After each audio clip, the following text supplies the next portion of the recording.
भारत रत्न अंबेडकर जैसा एक डायमंड पैदा हुआ भूमि है महाराष्ट्र।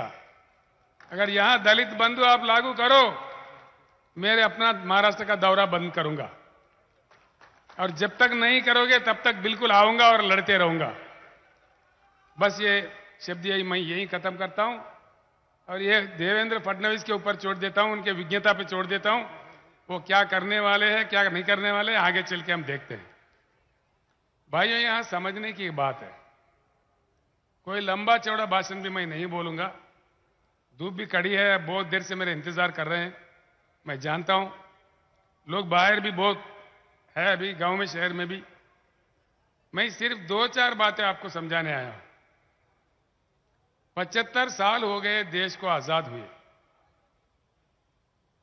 भाषण बहुत सुने, पार्टियां बहुत बने, मुख्यमंत्री कहीं बने, प्रधानमंत्री भी कहीं बने, आमदार खासदार तो कितने हम बनाए, बेहिसाब बनाए।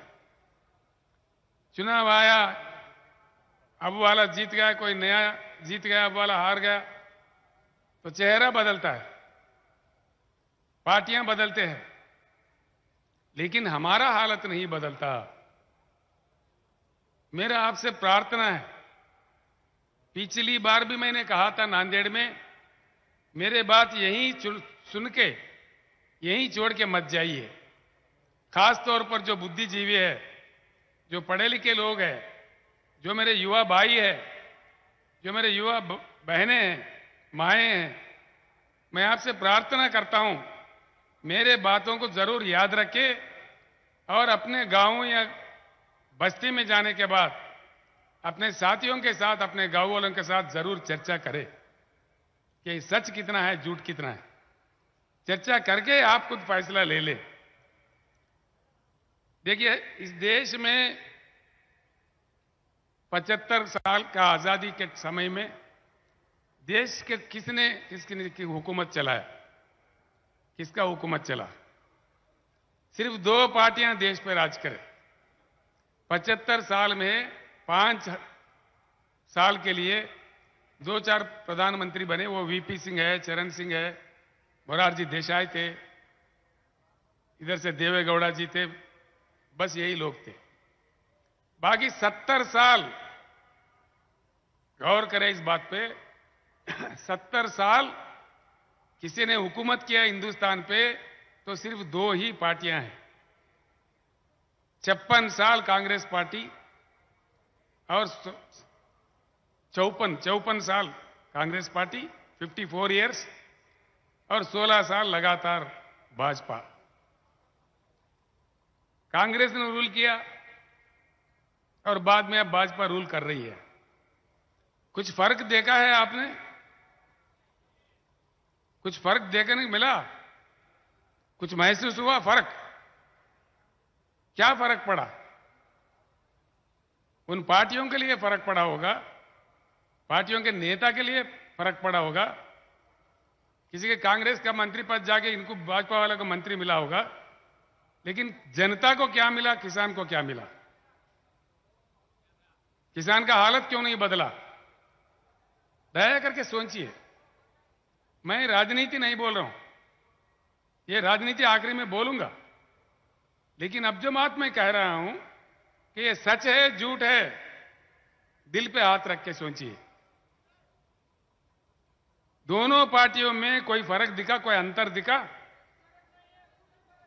कोई फर्क नहीं है। फिर इसको हराओ, उसको जिताओ, इसको जिताओ, उसको हराओ, इसमें क्या मजा है?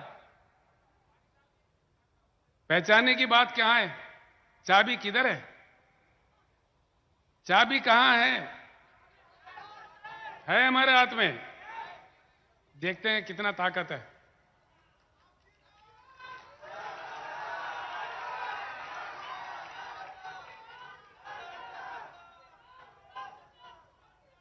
तो भाइयों,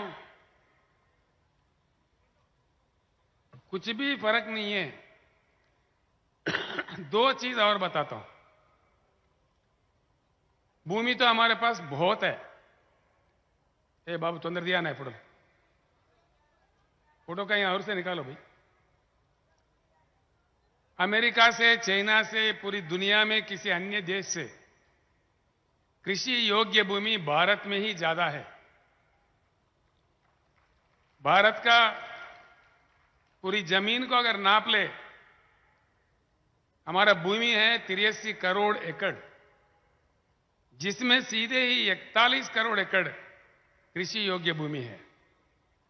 भारत का किस्मत अच्छा है, यहां सूरज अच्छा खिलता है, अच्छी बारिश होती है, क्लाइमेट अच्छा होता है, यहां आम भी उगता है, एप्पल भी उगता है। ऐसे हमारा देश है। ये सब कुछ रखते हुए सबसे बड़ा संसाधन जो मानव संपत्ति है, 1,40,000 करोड़ आबादी है हमारे देश का। ये सब कुछ हमारे पास है, लेकिन हमारे बच्चे हमारे देखते देखते मैकडोनाल्ड का पिज्जा खा रहे, फॉरेन कंपनीज के दुकानों में जाके डबल रोटी खरीद रहे। क्या ये हमारा किस्मत है? क्यों ये स्थिति है? दूसरी बात है, मैं कुछ समय के लिए एरोप्लेन में आ रहा था हैदराबाद से, उसके बाद नांदेड़ में उतरने के बाद हेलीकॉप्टर से आ रहा था। जमीन पूरा सूखा सूखा दिखता है। क्यों? पानी नहीं है। पानी, ये बात जरूर मन में रखे और जानकारी ले लें हर भाई, हर किसान नेता। हिंदुस्तान के 41 करोड़ एकड़ जमीन को सिंचन के लिए भरपूर पानी देने के लिए जरूरत से ज्यादा पानी की उपलब्धि इस देश में है। देश के नदियों में 75,000 टीएमसी पानी बहता है, जिसमें से सिर्फ 19,000 टीएमसी उठाया गया। बाकी 50,000 टीएमसी हर साल हमारे आंखों के सामने, सारे भारत के जनता के सामने, प्रधानमंत्री, कई मुख्यमंत्री, आमदार, खासदारों के सामने, हमारे आंखों के सामने से गुजरते हुए बंगाल के खाड़ी में जा रहा है। गोदावरी निकलता है महाराष्ट्र से, कृष्णा निकलता है महाराष्ट्र से। महाराष्ट्र में कोने कोने में, चप्पा चप्पे में पीने के पानी नहीं मिलता, सिंचन के लिए पानी नहीं मिलता। फिर क्या मिलेगा भैया? पानी के लिए अमेरिका को सलाम करने की जरूरत नहीं है, कोई रशिया से मांगने की जरूरत नहीं है, कोई चाइना देश के पेट में मुंडी डालने की जरूरत नहीं है या किसी को भीख मांगने की जरूरत नहीं है। हमारा अपना भगवान का दिया हुआ, प्रकृति का दिया हुआ, हमारे जनता का, हमारा देश का अपना संपत्ति है। जरूरत से ज्यादा पानी रखते हुए देश के किसान पानी से क्यों वंचित है? इस एक बात पे सोचिए, बस बात पूरा समझ में आ जाएगा। पानी नहीं है, किसी को भीख मांग रहे, बात अलग है, लेकिन पानी है और पानी जरूरत से ज्यादा है। सवाल यही है कि वो पानी समंदर में न जाते हुए जमीन पे आए और पूरे हिंदुस्तान को हरा भरा कर दे, या ऐसे ही हम रह जाए? क्या चाहिए? पानी आना चाहिए कि नहीं आना चाहिए? आना चाहिए, पक्का।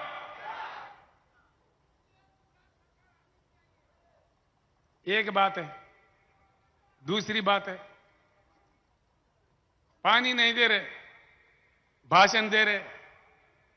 भाषण सुनो तो माइक पड़ जाएंगे, सुन सुन के चक्कर आके पड़ जाएंगे हम लोग। कितने झंडे, कितने नेता, वोट के समय में कितना गुमराह। आज भी सभा में लोगों को नहाने देने के लिए बकरे क्यों काट रहे भाई? अच्छा, एक बात है। दूसरी बात, करंट नहीं दे सकते। क्यों नहीं देते? क्यों करंट नहीं देते भाई? क्या क्यों नहीं देते?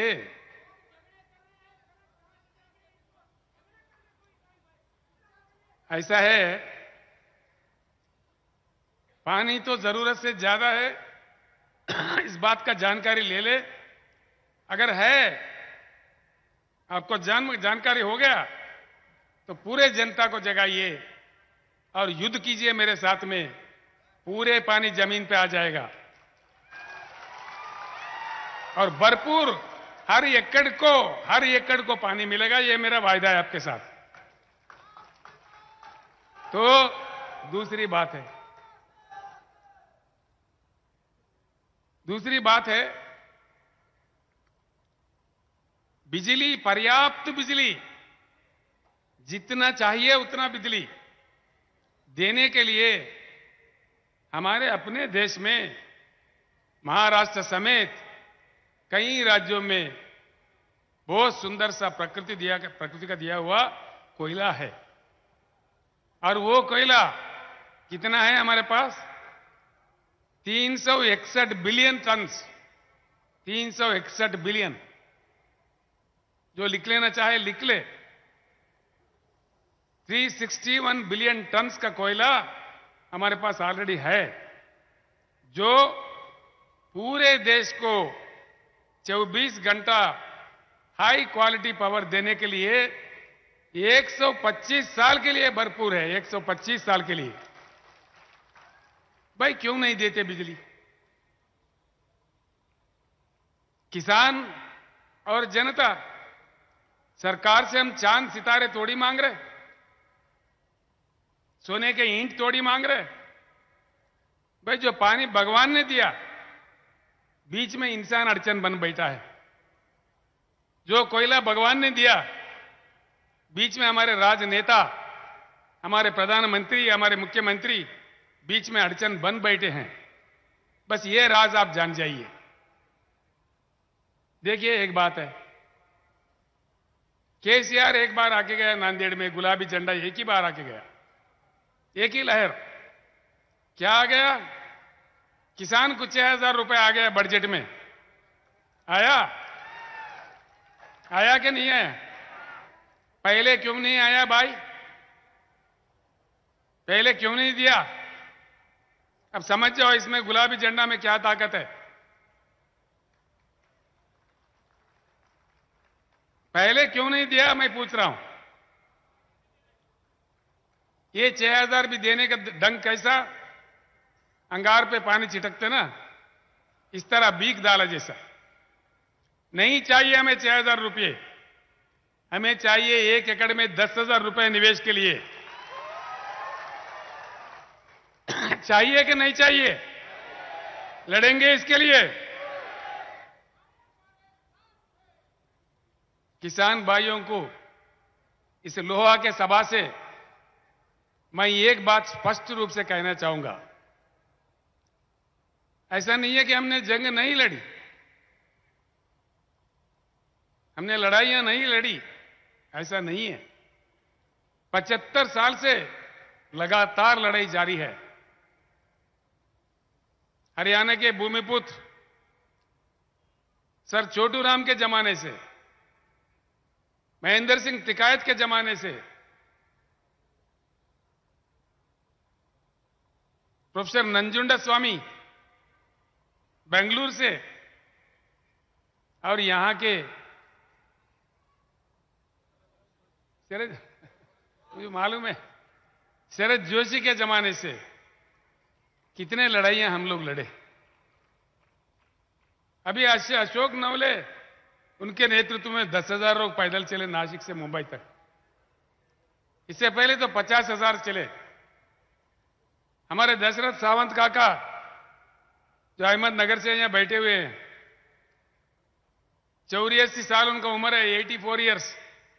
वो सारे जिंदगी लड़ते रहे शरद जोशी के साथ, किसी और के साथ, किसी और के साथ, अभी भी लड़ रहे। एक बात सोच लो, प्याज के दाम के बारे में, गन्ना के दाम के बारे में,